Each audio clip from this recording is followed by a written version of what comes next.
Hi everybody, it's Wendy from Cinnamon Sweet Shop, and I hope you're having a very good day today. But if not, guess what? We're going to be making some Italian cookies called Baci di Dama, if I'm pronouncing that right. But in English we just say lady kisses. So what you'll need are some simple ingredients such as my whole wheat pastry flour. If you don't have whole wheat pastry flour, I do highly recommend getting it. It's now becoming easily available in a lot of grocery stores in the health food section. But if you don't, you can use any old pastry flour. But as long as it's a pastry flour, not an all-purpose. I also have almond meal.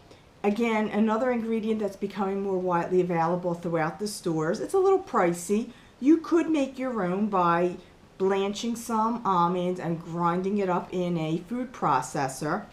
You want it nice and fine though. I do have some sugar, and I always use my organic sugar. Some cocoa powder. Now I like to use the Dutch process for this one because it'll make the dough nice and dark. You can use your butter.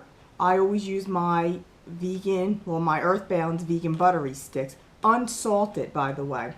Then I like to add in, and this is not in the normal recipe for these lady kisses, but I like to add in a little bit of almond extract just to give the almond flour a little bit more of a flavor.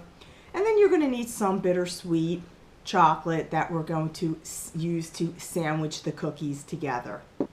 And last but not least, you're going to need some egg whites. In my mixer, I'm going to combine all of the dry ingredients together except for the cocoa. So here I'm going to start with the flour, then the almond meal, and the sugar. Just lightly mix this together. Then add in the butter, or in my case the vegan buttery sticks.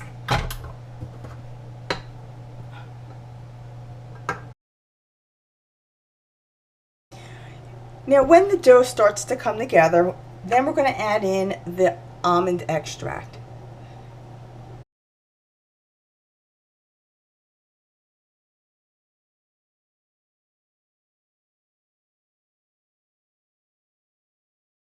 This is a very soft dough, so what I like to do is wrap it in plastic and refrigerate it for about 20 to 30 minutes.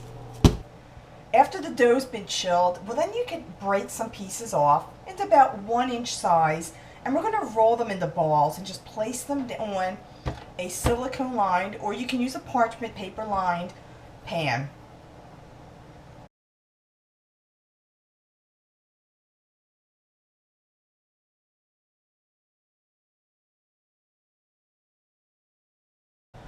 These are going to bake at a 350-degree oven for about 20 to 25 minutes.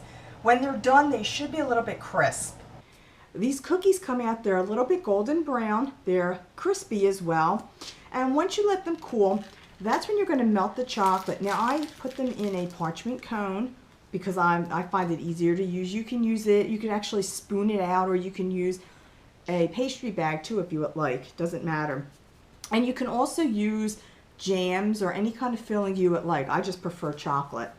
I'm just going to match up the similar size cookies because ultimately they're not all going to come out the same size.